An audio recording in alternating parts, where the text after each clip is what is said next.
Channel रेखा कुमार। बिल्कुल market के जैसा घेवर आज हम बनाएंगे घर पे। तो आज हम घेवर बनाएंगे घर पे।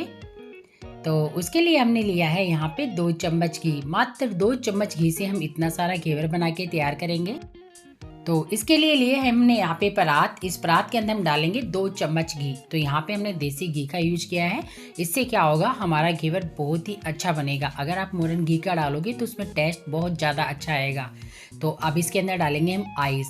और आइस से हम क्या करेंगे, इसे जब तक फेंटेंगे जब तक बिल्कुल क्रीम के जैसा ना हो जाए। आपने देखा इस तरीके से बिल्कुल वाइट। तो इसे आइस से जब तक फेंटना है जब तक इसका कलर चेंज नहीं हो जाए और बिल्कुल सॉफ्ट नहीं हो जाए ये जब तक। तो अब हम इसके अंदर डालेंगे सिर्फ 2 कप मैदा। तो आज हम 2 कप मैदा से कितने सारे घेवर बनाएंगे आपको वही बताएंगे, और कितना इजी और कितने अच्छे से बनाएंगे वो भी मैं आपको बताने वाली हूँ। तो यहाँ पे इसके अंदर डाल रही हूँ मैं 1 कप दूध। इस दूध से क्या होगा, जो हमारी घेवर का जो टेस्ट होगा ना, सच में बहुत ही मज़ेदार है। तो अब हम क्या करेंगे, इस आटे को बिल्कुल इस दूध के अंदर और पानी के अंदर बिल्कुल अच्छे से फेंटना है। हमें इसे जब तक फेंटना है जब तक इसकी बिल्कुल एक एक लम्स ख़त्म नहीं हो जाए। बिल्कुल एक लिक्विड के रूप में हमें इसे बनाना है इस तरीके से। बिल्कुल आज हमने अलग तरीके से बताया है। मैंने पिछली बार भी घेवर डाला था, तब मैंने मिक्सी से बताया था। तो आज हम इस तरीके से देसी अंदाज में बना रहे हैं, जैसे हलवाई बनाते हैं ना, बिल्कुल उसी तरीके से आज मैं आपको घेवर बनाना बता रही हूँ। बिल्कुल ईजी तरीके से जिसे हर कोई बना सके, जिसके घर में परात सभी के घरों में होती है हमारे, और आइस भी सभी के घरों में होती है, घी भी सभी के पास होता है हमारे पास। तो इस तरीके से बनाएंगे हम। तो आपने देखा इतना लिक्विड बनाना है आपको, जिस तरीके से मैंने बताया है उस तरीके से। तो अब यहाँ पे एक भगोनी के अंदर हमने तेल गरम कर लिया है और इसके अंदर बिल्कुल चम्मच से इस तरीके से डालना है। ऐसे ऐसे करके इसे बिल्कुल थोड़ा थोड़ा डालना है आपको, एकदम से बिल्कुल नहीं डालना है। ऐसे बिल्कुल कुछ बूंद सी डालनी है। क्यों, अगर आप एकदम से डाल देंगे तो उससे क्या होगा कि बहुत सारा बैटर जाके नीचे जम जाएगा और वो घेवर हमारा अच्छा नहीं बनेगा। तो आपने देखा एक छोटी सी चम्मच है, इस चम्मच से हम कितनी बार डाल रहे, बिल्कुल बूंद सा डाल रहे हैं हम इसके अंदर। इस तरीके से आपको, जैसे जब तक ये बबूल बंद हो जाए तब हमें दोबारा से डालना है। जिस तरीके से बबूले उठ रहे हैं और ये जैसे ही बंद हो जाए हमें फिर से डालना है। बस जिस तरीके से मैं डाल रही हूँ आपको उसी तरीके से इसे डाल डाल के बनाना है। और आप इसे मात्र एक घेवर को बनने में हमें कम से कम 15 मिनट लगती है। 15 मिनट के अंदर बहुत ही परफेक्ट और अच्छा जालीदार घेवर बनके हमारा तैयार हो जाता है। कम से कम 15 मिनट से 10 से 15 मिनट के अंदर, उससे पहले तो बनता नहीं है ये।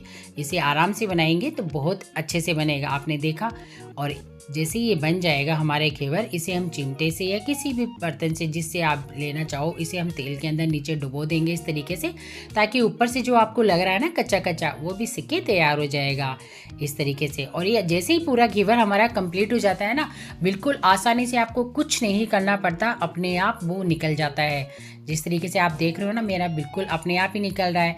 और अब मैं आपको इसे निकाल के दिखाती हूँ। ये हमारा पूरा कंप्लीट घेवर बनके तैयार हो गया है। तो आपने देखा कितना शानदार और कितना जालीदार घेवर हमारा बनके तैयार हुआ है। तो यहाँ पे ये हमारा घेवर बिल्कुल कंप्लीट तैयार हो गया है। इस घेवर को बनाने में हमें कम से कम 15 मिनट लगे हैं। तो आप भी इसी तरीके से बनाइए। अब मैं यहाँ पे दोबारा से दिखाती हूँ आपको, बिल्कुल सेम वही प्रोसेस है, उसी तरीके से हमें बनाना है। जैसे मैं डाल रही हूँ उसी तरीके से आपको डालना है। तेल को हमें बिल्कुल गर्म रखना है। जैसे हम लिक्विड डालेंगे तो वो नीचे जाके जम जाएगा, तो घेवर हमारा बनेगा नहीं। इसलिए आपको बिल्कुल गैस को फुल रखना है। और जैसे जैसे अगर आपका घेवर बनने लगे तो बीच के अंदर इस तरीके से किसी भी चीज़ से, आपके पास जो भी गोल चीज़ हो, जैसे बेलन हुआ, रई हुआ, जो भी आपके पास हो, उसे आप इस तरीके से छेद करते रहे। जिससे क्या होगा कि घेवर, ये जो लिक्विड होता है ना, हमें बीच में ही डालना पड़ता है, और ये बीच में डालने से हमारे पूरे घेवर की तरफ पहुंच जाता है। तो आपको इसी तरीके से घेवर बना के सारे कंप्लीट तैयार करने हैं। तो आपको मेरे घेवर की रेसिपी कैसी लगी प्लीज़ मुझे कमेंट में ज़रूर बताएं। यहाँ पे देखो हमने दोबारा भी घेवर बना के तैयार कर लिया है, और कितना शानदार लग रहा है ना, बिल्कुल हलवाई के जैसे घेवर। तो ये बनाना बहुत ही मज़ा आता है इसे बनाने में, और अच्छा भी लगता है। आप इसे बहुत ही आसानी से बना सकते हैं, लेकिन जिस तरीके से मैं बता रही हूँ उसी तरीके से अगर आप फॉलो करके बनाएंगे तो आपके घेवर सच में बहुत ही मज़ेदार बनेंगे। तो यहाँ पे ये हमारे पूरे कंप्लीट घेवर बनके तैयार हो गए हैं। तो हमने 2 कप मैदा से पूरे 5 घेवर बनाए। तो अब हम क्या करेंगे, अब हम इसकी चाशनी बनाएंगे। सबसे पहले मैं इसकी मलाई बनाऊंगी। मलाई बनानी है हमें इसका।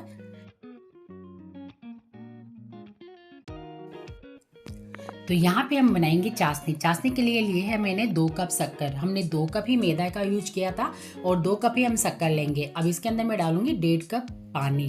तो 2 कप शक्कर के अंदर हम 1.5 कप पानी डालेंगे, क्योंकि हमें चाशनी कोई ज़्यादा तार की नहीं बनानी है, हमें एक तार से भी कम की बनानी है चाशनी, ताकि हम घेवर पे डालें और बहुत अच्छे से चाशनी हो जाए। एक तार की चाशनी बहुत ज़्यादा हो जाती है। तो जैसे ही हमारी शक्कर देखो यहाँ पे मेल्ट हो गई है अच्छे से, और इधर लिया है हमने आधा लीटर दूध। इसकी हम रबड़ी बनाएंगे, क्योंकि हम रबड़ी वाला घेवर भी बनाएंगे जो मार्केट में मिलता है बहुत ही महंगा, उसे हम घर पे कितनी आसानी से बना लेंगे। अब यहाँ पे देखो हमारी चाशनी बिल्कुल अच्छे से, शक्कर बिल्कुल मेल्ट हो गई है। तो इसके अंदर मैं डाल देती हूँ आधी चम्मच इलायची पाउडर। तो यहाँ पे इससे क्या होगा, हमारी चाशनी के अंदर टेस्ट बहुत अच्छा आ जाएगा।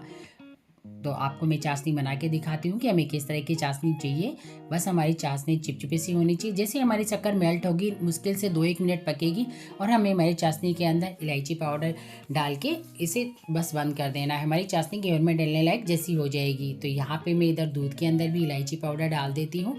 यहाँ पे मैं आधी चम्मच इलायची पाउडर डाल रही हूँ, 2 चम्मच इसके अंदर शक्कर डाल रही हूँ, क्योंकि हमने आधा लीटर ही दूध लिया है।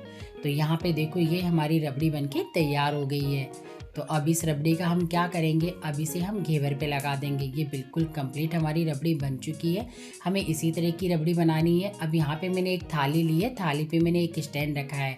तो अब जो हमने चाशनी बनाई है वो चाशनी हम इन घेवरों के अंदर देंगे, जिस तरह से बिल्कुल हलवाई देते हैं ना, उसी तरह से। लेकिन आपको एक बात का हमेशा ध्यान रखना कि जब भी आप चाशनी दें, आपको गर्म चाशनी को नहीं देना है। मतलब चाशनी को बनाने के बाद आपको 10 मिनट तो उसे ठंडा करना ही होगा। अगर आप गरम गरम को देंगे बिल्कुल, तो आपके घेवर क्या होंगे, बिल्कुल ऐसे अच्छे नहीं बनेंगे, बिल्कुल ऐसे हो जाएंगे, नरम सी आपके घेवर हो जाएंगे। और अगर आप उसे 10 मिनट ठंडी होने के बाद देंगे, तो आपके घेवर बिल्कुल उतने ही टाइट और उतने ही कड़क रहेंगे जितने हलवाई के रहते हैं। तो यहाँ पे हमने सारी घेवरों की हमारी चाशनी लगा के कंप्लीट तैयार कर ली है। आपने देखा हमारे घेवर बिल्कुल उसी तरीके के हैं जिस तरीके से बिल्कुल हलवाई के रहते हैं। ये बिल्कुल भी सॉफ्ट नहीं हुए, क्योंकि चाशनी डालने का एक ही कारण रहता है जो मैंने आपको बता दिया, जिससे हमारे घेवर सॉफ्ट हो जाते हैं। तो यहाँ पे अभी हमारी रबड़ी हम घेवर पे लगा देते हैं। इस तरीके से आप रबड़ी को लीजिए और घेवर पे इस तरह से फैला दीजिए।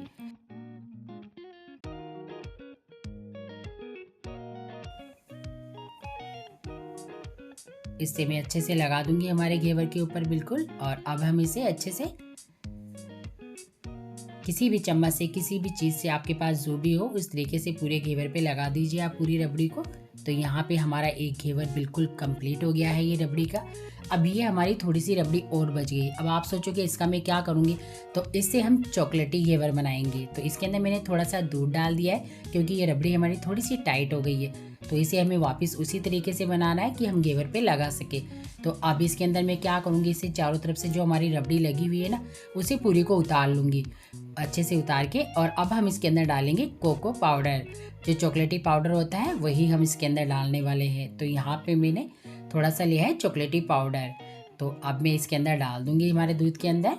हमारी ये जो रबड़ी है इसके अंदर हम इसे डाल देंगे और इसे बिल्कुल अच्छे से मिक्स कर लेंगे। इस तरीके से बिल्कुल अच्छे से मिक्स करना है। जैसे ही आप इसे अच्छे से मिक्स करोगे और पकाओगे, तो ये बिल्कुल चॉकलेट की जैसे हो जाएगी। और इसके अंदर मावा तो हमने पहले से ही है ही हमारा। इसके अंदर हम 1 चम्मच शक्कर और डाल देंगे, क्योंकि हमने इसके अंदर दूध भी ऐड किया है और चोको पाउडर भी ऐड किया है, इसलिए थोड़ा कम हो जाएगा मीठा।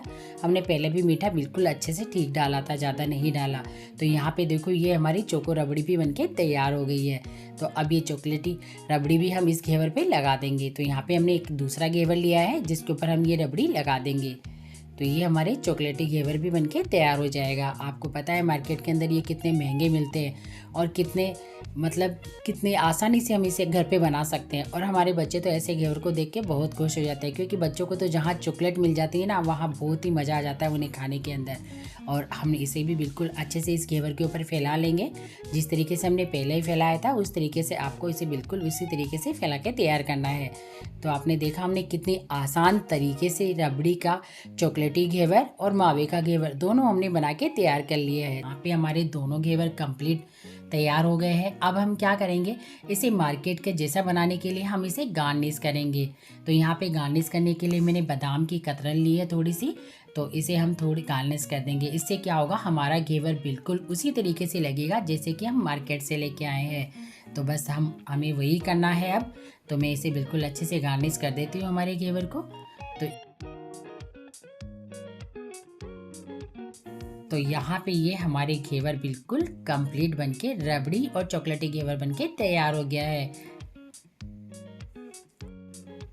तो ये हमारे दोनों घेवर बनके बिल्कुल कंप्लीट हो गए हैं। तो कैसी लगी आपको मेरी रेसिपी, प्लीज़ मुझे कमेंट में ज़रूर बताएं। और तीज स्पेशल हमारे घेवर तैयार है।